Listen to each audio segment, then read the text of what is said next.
institutionalized and constantly threatened with insanity, which she then went into Wonderland to fight against. So that first game resolved with her having saved herself from the asylum, and when we started work on Madness Returns, we find Alice about a year later on the streets of London, and well, it's the fire, and the dead parents there on the porch.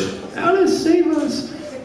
We can go to them. Yeah, so she's in London, and this fire, though, is still haunting her. Though she's saved herself from madness, she's now having to try to piece together the events of that night, in effect solving a murder mystery of who or what it was that started that fire that killed her family. So, like with the first game, this time around, Alice is going to go into Wonderland and use it as a tool, but this time to collect memories from that night. And also, she's going to use a wide range of weapons and abilities and run into some pretty interesting characters. So we've got familiar ones like the Mad Hatter and the Cheshire Cat, but we've also introduced some new characters to Madness Returns, like teapot cannons and little minions of the Mad Hatter we call Mad Hats. So very interesting character-filled world. And like with the first game, she's going to be using a wide array of weapons and abilities. The first game we had toys as weapons. This time around she's got her classic Warple Blade, but she's also got a couple of new tricks up her sleeve that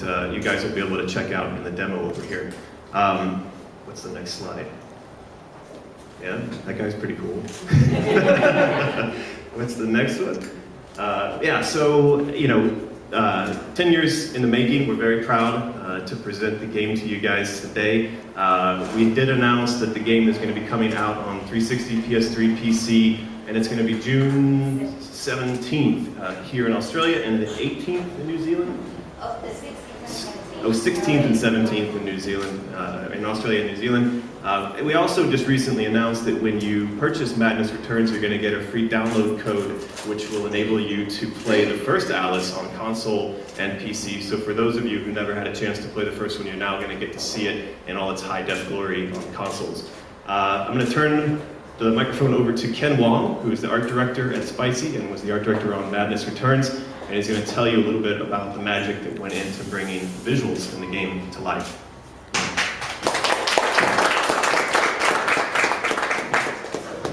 G'day everyone. So my name is Ken Wong. I was the art director on Alice Madness Returns.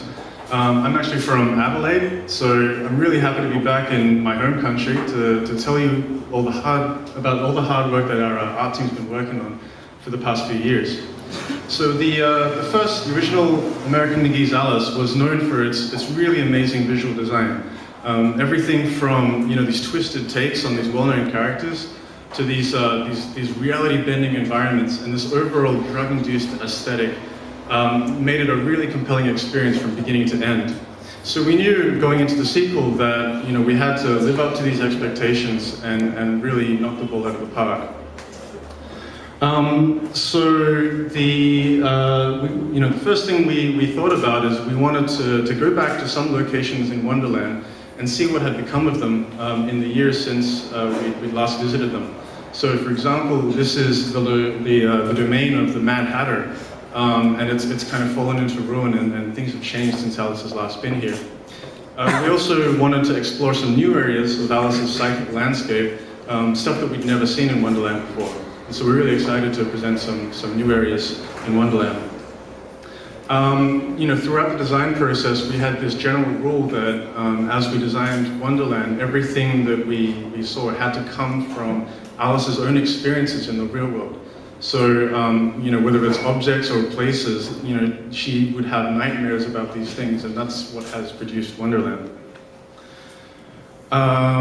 So going forth, in terms of inspiration, we often get asked, where do you get the inspiration to design this game? I would say like our primary inspiration was sort of pre-CG fantasy films. Stuff like The Dark Crystal, The Neverending Story, The City of Lost Children, stuff that we grew up with. And what we really like about these films is this gritty, dark, tactile aesthetic that you could feel like you could reach out and touch these things. And it came from the prosthetics and the miniatures and the handmade props and sets. And so we loved this, and that kind of became sort of the art style of the game. We really embraced this, and we turned to anything handmade for inspiration. So anything from doll houses to jewelry to like preserved animals, all fed into the design of the game.